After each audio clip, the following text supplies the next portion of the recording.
I'm 30. And what a privilege to say that I'm 30. To be honest, I don't feel my age. I feel like the pandemic took a lot of my 20s away. At the same time, I do acknowledge that I have been on this earth for 30 years. I really don't want to take this life for granted, so that's why I'm making this video. I just want to take this time to reflect and just share some things that I've learned in this little life that I've lived. Hopefully, this will help someone too. To celebrate my 30th birthday, I have this rainbow cake from Paris Baguette, and look how beautiful this is. Cheers. I'm getting another bite. This is so good. I will set that for now. My family has a history of diabetes, so I should probably slow my roll. Without further ado, here are the biggest lessons I've learned in 30 years of living. What are you doing? Oh my gosh, you're so loca. Self-love isn't always being positive every day. It's recognizing the negative and acknowledging you still love yourself. I think what real self-love is seeing that I have negative self-talk and I criticize myself, and then showing compassion for myself. Showing myself love despite how I feel. And back then oh, she needs to go shishi. Hold on. Okay, come on. Yes, good girl, good shishi. I'm finishing up my thought before Tala needed to go pee.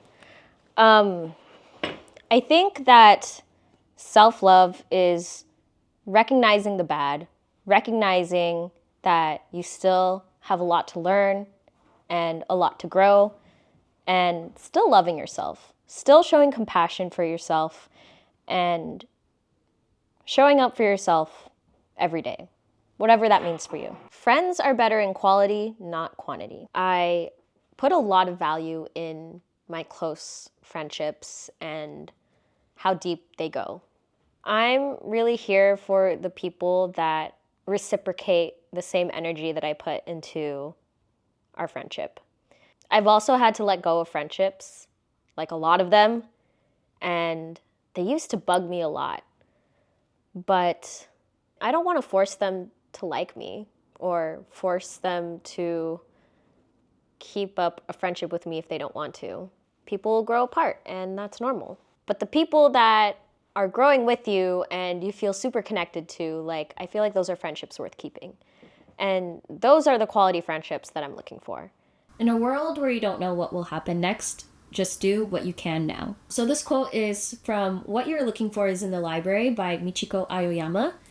And this book just changed my life. I feel like when you're fully present and in the moment, you are fully aware of how much energy you can put, what you can make, what your energy level is. And this book brought in a lot of perspectives from different characters in what life stage they were in and what they were going through, and just how much of the time and energy they can put into their aspirations. It really made me think about change, obviously. I feel like change is the true constant. We can plan in any given moment, but honestly, change, for lack of a better word, might fuck it up.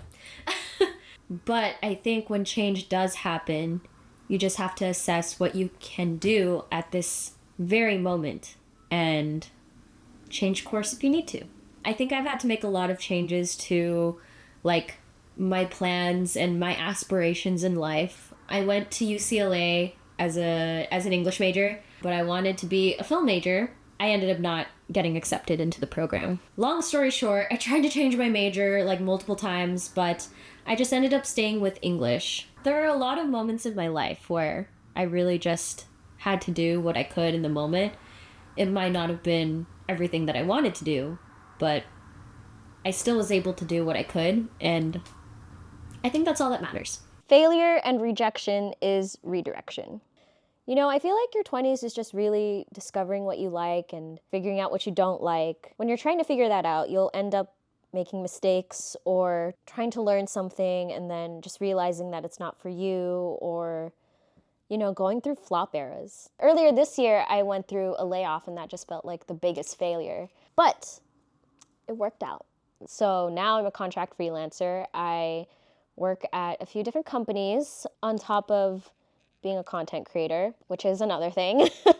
I feel like if I hadn't gotten laid off, I wouldn't be at such an awesome place right now. I really love freelancing for the companies that I'm working for, and it's been great. It's been busy, but at the same time, I do like being busy, like a good busy, you know what I mean?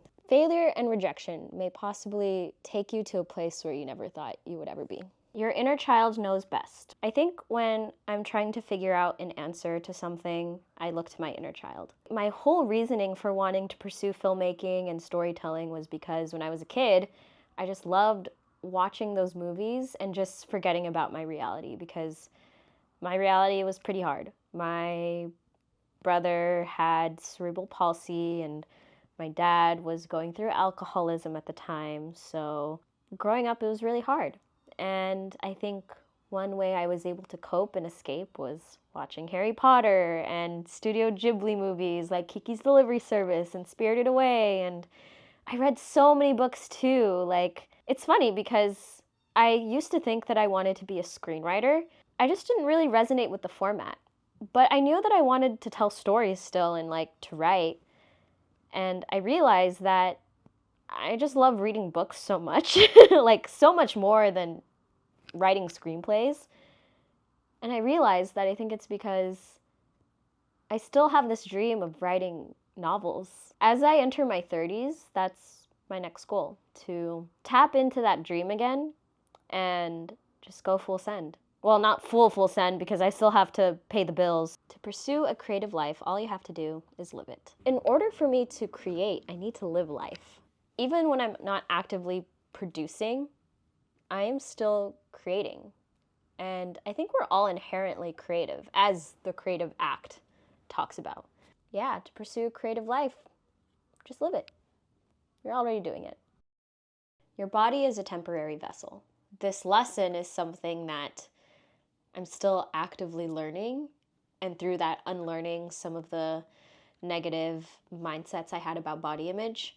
There were a lot of times throughout my late 20s where I was just comparing how I looked to my 20-year-old body or my 19-year-old body, and I'm like, well, duh, it's not gonna look the same, you know? My body is completely different from when I was 20 years old. I'm so grateful for my body for being able to do what it can right now. And even though it doesn't look like what it used to like 10 years ago, I'm grateful it doesn't, because my body has taken care of me this entire time. It's carried me through a pandemic, it's carried me through anxiety. You know, my 20-year-old body couldn't carry all of that, but my 30-year-old body has carried that, and I'm really grateful.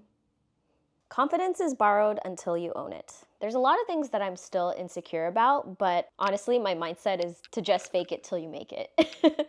My ability to talk in front of people and to talk in front of a camera was not something that I used to do when I was like in my 20s. I think I was very insecure about that, and now I just feel like it's second nature, you know, which is cool. Like, I feel like that's an example of where confidence was borrowed a lot. Like, I really rented that shit from the library millions of times, and now I feel like I really own that. And then there are things that I'm still insecure about. I'm still trying to figure out what my new style is, especially after making content for so long. I'm really insecure of the art that I'm putting out right now. I'm insecure about posting this video. It's really all in your head though. I think the more you show up for the thing that you're insecure about, the more confident you'll be. Letting go is one step forward, 3 steps back. Take it day by day. I think the biggest thing that I'm learning to let go of is the person I used to be. There were a lot of hard things, but there were also a lot of good things. Some of those good things are no longer with me. I think I'm still going through grieving that part of my life, and I'm learning to accept that it was a beautiful thing, whether it be friendships or family or just life situation. I think I'm also grieving my younger self, like even before my 20s. She really didn't have to worry about adulting, and my family was healthy. As I enter my 30s, I'm grieving all of my past selves. And I just want to give all my past selves like a hug. Because they did go through some shit.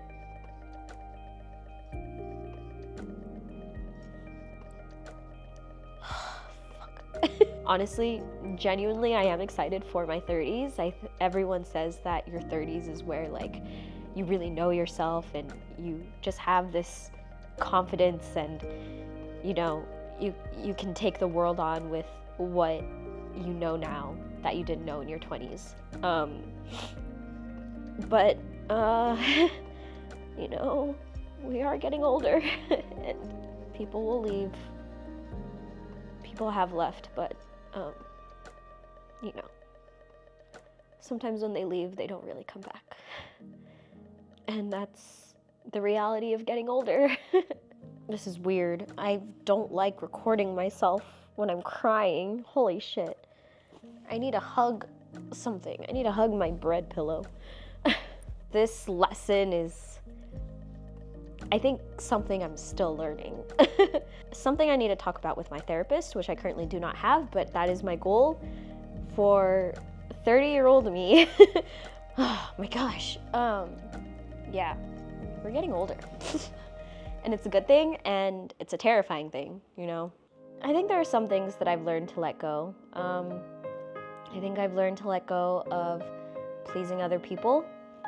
I've learned to let go of things that no longer serve me. I've learned to let go of like needing to please the algorithm as a content creator. I just want to make things that I love and that I enjoy, and I know it doesn't really align with what my past self used to make, but I feel happier and more aligned with the kind of artist that I want to be. In this next chapter of my life, I want to focus on writing a book and documenting that. And also just showing up more on YouTube, because I love YouTube. Honestly, I feel like that's something that has always stayed with me throughout my entire life. Yeah, I will end this video there. That was a lot. Thank you for watching. As you can tell, this wasn't really scripted, and usually I try and script my videos, but I just wanted to raw dog it for this video, and this is what came out of it, and I don't know what's gonna happen, but thank you for watching. I'll see you in the next one. I'm 30, bitches!